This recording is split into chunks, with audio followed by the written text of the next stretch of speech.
Hey everyone, I hope you're all having a fantastic day so far. This is a very quick video talking about the main differences between a freelancer, a consultant, and a contractor. Now, of course, we're living in an age right now where loads of people are trying to create a career that makes sense for them. And this is what is known as a portfolio career, a career that you create as opposed to a career that you pursue. And so when thinking about the differences, first you need to think about the similarities.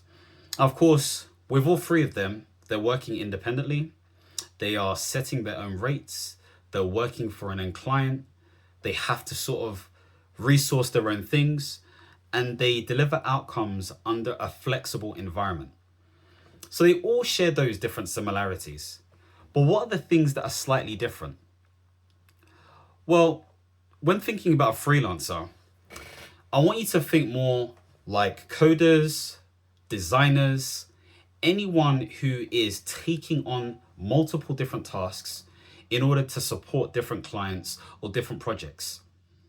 So this is where you get these sort of freelancers that may be able to productize what they're doing. Okay, they're in the business of potentially productizing their services and essentially helping multiple different clients. So it's having a specialized skill or task that may be useful. And of course, freelancers can do other things as well, don't get me wrong. However, there may be some freelancers that are calling themselves freelancers, well, they may in fact be consultants or contractors. So when thinking freelancer, think juggling multiple different tasks for different projects for different clients.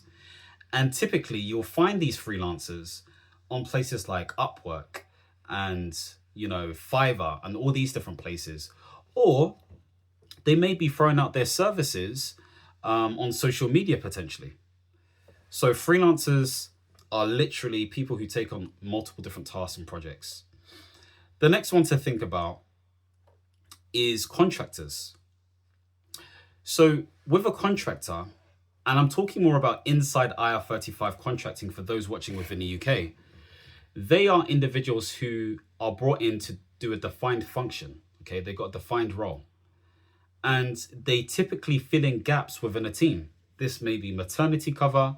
This may be until they're able to recruit people, whatever it may be. And so with that in mind, a contractor may be specialist in terms of what they know and what they do based on stuff they've done in their previous work experience or previous life or training or whatever it may be. Of course, you have junior roles, which may be like an officer role or a support role, which again, it would be nice for that individual to have some sort of experience. But in the same vein, there are more defined and more specific individuals who have had experience in certain domains like healthcare, environment, business, energy, defense, etc., etc.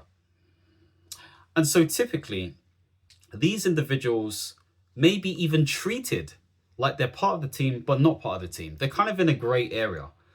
And so they do have a line manager to a degree, but at the same time, they don't have the same perks and they don't have the same benefits that a full-time employee does. They just get paid on a day rate. I say just, but they get paid on a day rate. Now they get taxed the same type of tax as a permanent 9-to-5 would get taxed. And this is, again, inside of IR35. So that's what is deemed a contractor, okay? Hopefully you're still with me. I want to move on to a consultant. And before I do that, think contractor as embedded, role-focused, and midterm. Midterm could be anywhere between 3 to 12 months, maybe even 24 months. There's craziness where some contractors have been around for 4 years. But it happens. Then you've got consultant. So really, a consultant is an individual who's able to diagnose problems, recommend solutions, drive value. They may even implement the solution as well. So it's not like they're void of tasks. They will do tasks, etc., etc. But the client, the end client, may be there to seek advice from these individuals, get their expertise, get them to utilize creative and problem-solving skills to help shape whatever outcomes they're looking to get. And so when it comes to a consultant, which is an outside IR35 contractor within the UK, these individuals are deliverable focused. That's what they are. And so there are certain deliverables that they need to hit and meet. So this is where they typically, they may come through a recruiter, they may come through a consultancy as a subcontractor, they may come independently using a procurement framework or a tendering framework. So these are some of the ways they may come in.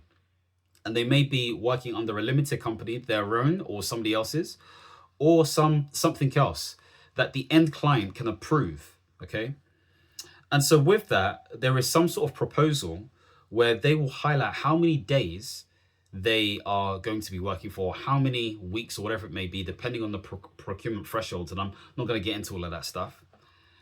And they'll also write a proposal, okay, or a statement of works or whatever it may be, really highlighting, number one, what they understand the background to be, so to speak. And they'll have that information through speaking to an end client, another consultant who's part of the team or contractor, whatever it may be. Number two, they'll talk about the key sort of like deliverables that they're looking to hit and achieve based on their understandings and the outcomes that the end client is likely to get. Number three, they may talk to any other particular things that are in scope and out of scope. That's another thing that to bear in mind.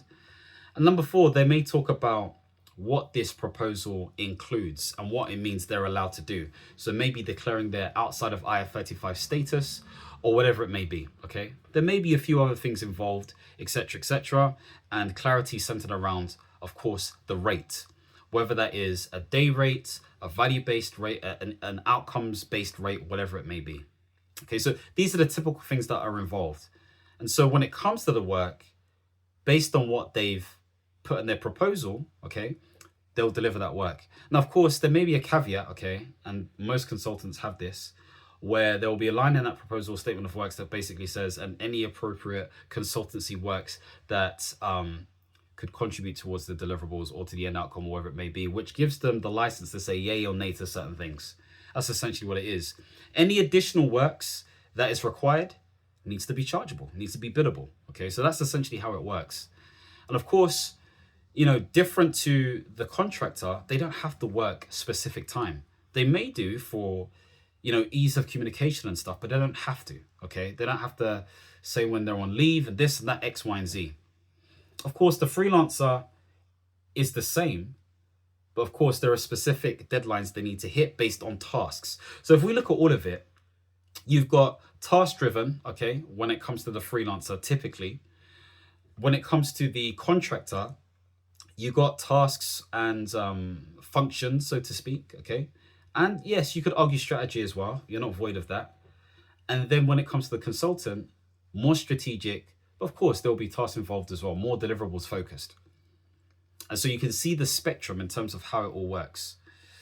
So I just want to sort of like hit on some points here.